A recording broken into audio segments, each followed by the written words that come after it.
जय हिंद साथियों। Uttar Pradesh police constable का परीक्षा नज़दीक आ गया है और इसी संबंध में मैं आपके सामने कुछ मुख्य बिंदुओं पर चर्चा करूंगा। साथियों, चूँकि परीक्षा नज़दीक आ गई है तो बहुत कैंडिडेट्स के मन में ये डाउट होगा कि एडमिट कार्ड कब आएगा सर, किस सिटी में परीक्षा होगी सर, एग्ज़ाम सेंटर कहाँ जाएगा। इस तरह की तमाम चीज़ें आपके दिमाग में चल रही होंगी, तो उन पे थोड़ा सा फोकस करेंगे, आपके डाउट को क्लियर करेंगे। और साथियों, हम बात करेंगे तो आखिरी समय में अपने प्रिपरेशन को किस दिशा में ले जाया जाए, इसको लेकर के भी बहुत स्टूडेंट्स में भ्रांतियाँ होंगी, उसे भी मैं दूर करूँगा। साथियों, आपका एग्ज़ाम सिटी, आप किस शहर में परीक्षा आपका पड़ेगा, ये क्लियर हो जाएगा कल, यानी 16 तारीख को, 16 अगस्त को ये क्लियर हो जाएगा कि आपका परीक्षा किस शहर में पड़ेगा। दूसरी बात, इस बार चूँकि लास्ट टाइम धांधली वगैरह की खबरें आई थी, तो इस बार क्या हो रहा है कि अपने मंडल से बाहर गैर मंडल में परीक्षा कराया जा रहा है, जिससे कि आपको थोड़ी सी असुविधा का सामना करना पड़ सकता है और आपको अपना घर छोड़ के दूसरे मंडल जाना पड़ेगा परीक्षा देने। बहरहाल, उसके लिए उत्तर प्रदेश सरकार ने बस सुविधाएं फ्री कर दी हैं। आप बस सर्विस का इस्तेमाल कर सकते हो, फ्री ऑफ कॉस्ट एकदम, और उसका लाभ ले सकते हो। रही बात एडमिट कार्ड की, तो आपका एग्ज़ाम डेट जो भी है उससे 3 दिन पहले एडमिट कार्ड आपको मिल जाएंगे, ऑनलाइन आ जाएगा। आप उसको निकाल लें, उसका कॉपी रख लें, और एग्ज़ाम जिस दिन भी रहे आपका, एग्ज़ाम सेंटर पे प्रयास करें कि 1 घंटा पहले पहुंच जाएं। नियम ये कहता है कि अगर आप आधा घंटा पहले नहीं पहुंच पाते हो तो दरवाज़े बंद कर लिए जाएंगे। तो इसीलिए आप प्रयास करिएगा कि 1 घंटा पहले आप एग्ज़ाम सेंटर पे पहुंच जाएं किसी भी तरीके से। साथियों, अब थोड़ा सा चर्चा कर लेते हैं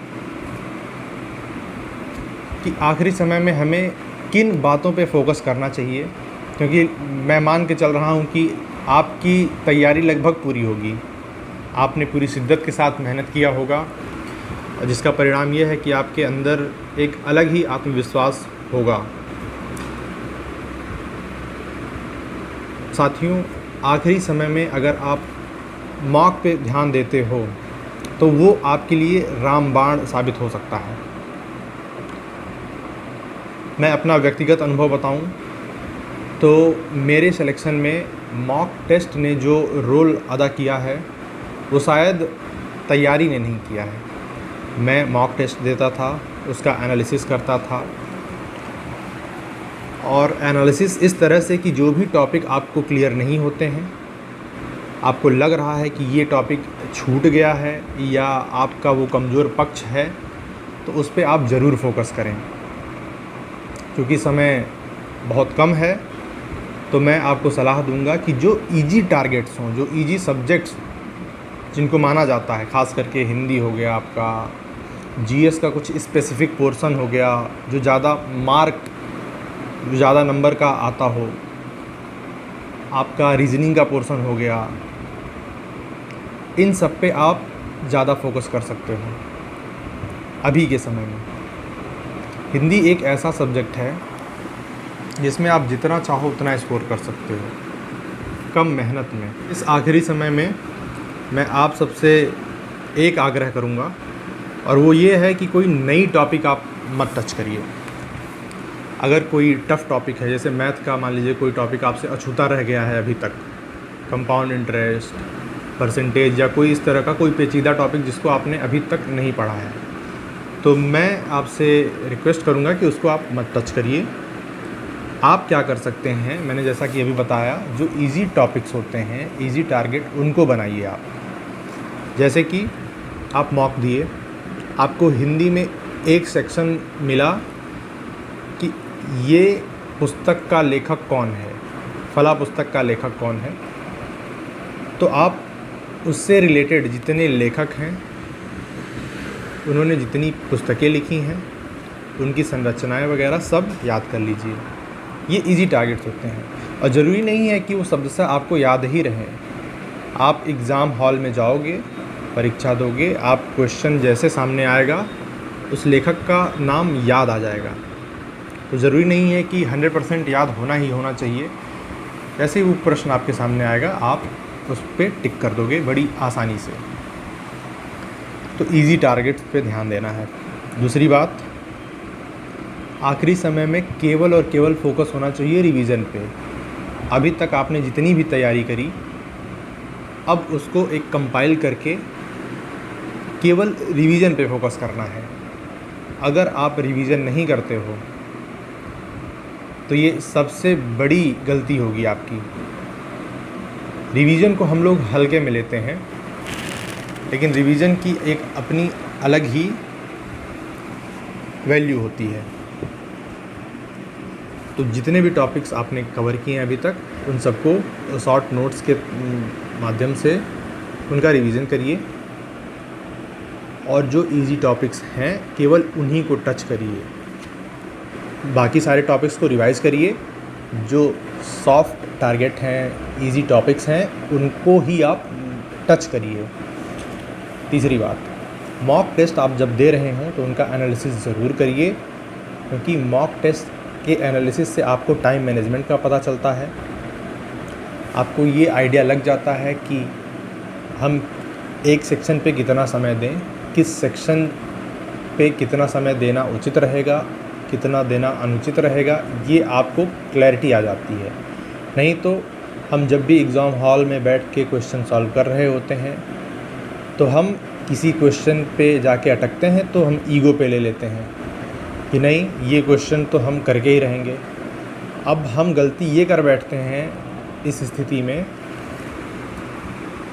कि 4 से 5 मिनट हमारा केवल इसी में चला जाता है, क्योंकि हमने उस क्वेश्चन पे टारगेट बना लिया है कि नहीं, इसको तो करना ही करना है। यही सबसे बड़ी गलती होती है। साथियों, एग्ज़ाम देते समय कभी भी किसी क्वेश्चन से उलझना नहीं है। ये नहीं कि एक क्वेश्चन हमको अगर समझ में नहीं आता है या फिर हमें लगता है कि नहीं, ये टॉपिक तो मेरा फेवरेट टॉपिक था, उस टॉपिक से आ गया तो मुझे हर हाल में करना ही होगा। ये ईगो अपने अंदर मत लाइएगा। क्वेश्चन को स्किप करने की कला आपको आनी चाहिए, और अगर आप रेगुलर मॉक टेस्ट दोगे तो ये कला बड़ी आसानी से आपके अंदर आ जाएगी। क्वेश्चन को स्किप करना सीख जाओगे आप। दूसरी चीज़, जब भी आप मॉक देते हो तो जो इजी क्वेश्चंस रहते हैं प्रयास करो कि उनको पहले करो। सबसे पहले तो इजी टॉपिक से ही शुरुआत करना चाहिए। वो टॉपिक्स जैसे कि हिंदी हो गई, जीएस हो गई, रीजनिंग, लास्ट में आपको प्रयास करना चाहिए मेरे हिसाब से मैथ को टच करिए। तो आप शुरुआत कर सकते हैं। मैं सीक्वेंस बता दे रहा हूँ फिर से। शुरुआत करिए आप हिंदी से, जीएस करिए, रीजनिंग करिए, फिर मैथ्स करिए। अब अगर मैथ्स में आपका हाथ तंग है तो ये तरीका फॉलो करिए। अदरवाइज़ अगर मैथ्स आपका बहुत फेवरेट है और बहुत ईजिली आप क्वेश्चंस को सॉल्व कर लेते हो तो कोई इशू नहीं है। आप हिंदी, मैथ, जो भी सीक्वेंस आप ऐड करना चाहो उस सीक्वेंस में चल सकते हो। इजी टॉपिक्स को पहले करने से, जैसे हिंदी, जीएस को पहले करने से फ़ायदा क्या होता है कि ये क्वेश्चंस 1 वर्ड के होते हैं। आपको जस्ट आपके दिमाग में, या तो आपने क्वेश्चन पढ़ा, आपके दिमाग में वो चीज़ आई, आपने उसको टिक कर दिया, ऑप्शन में देख के टिक कर दिया। लेकिन मैथ सब्जेक्टिव होता है एक तरह से, आपको सॉल्व करना पड़ेगा।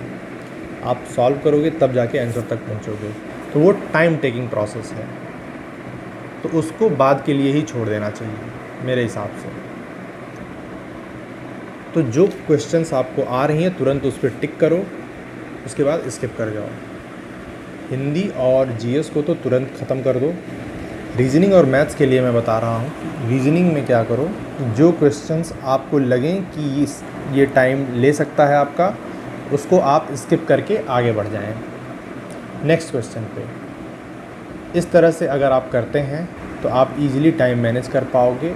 और ये जो एक समस्या आती है कि लोग क्वेश्चंस को अटेम्प्ट नहीं कर पाते हैं पूरा, टाइम ख़त्म हो जाता है, क्योंकि वो कई क्वेश्चंस में उलझ करके अपना वक्त ज़ाया कर देते हैं और जो इजी क्वेश्चंस होते हैं उनसे भी हाथ धो बैठते हैं, वो भी नहीं कर पाते हैं।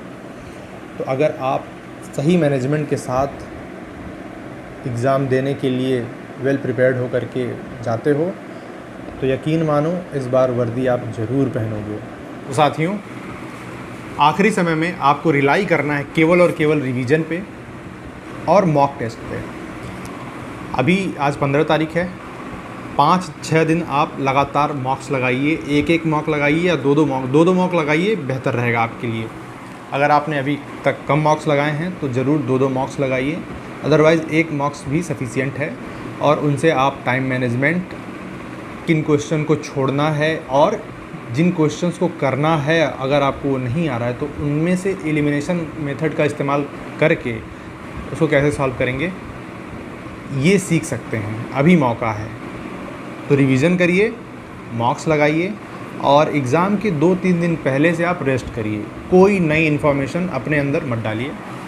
आपने अच्छा मेहनत किया अभी तक और इसी मेहनत के बदौलत, इसी रिवीजन और mock test, time management, question skipping, elimination method, इन सब के बदौलत इस बार आप ज़रूर सफल होंगे।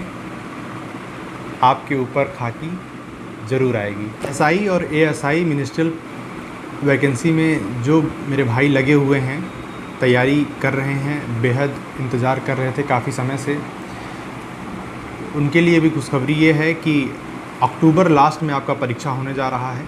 आपके पास समय कम है, इसीलिए लग करके 1-2 महीना पूरी तरह से, पूरी तल्लीनता के साथ आप उसको दीजिए और आपका एग्ज़ाम ज़रूर क्लियर होगा।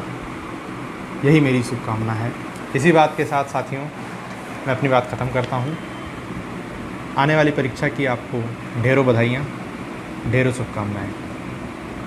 जय हिंद।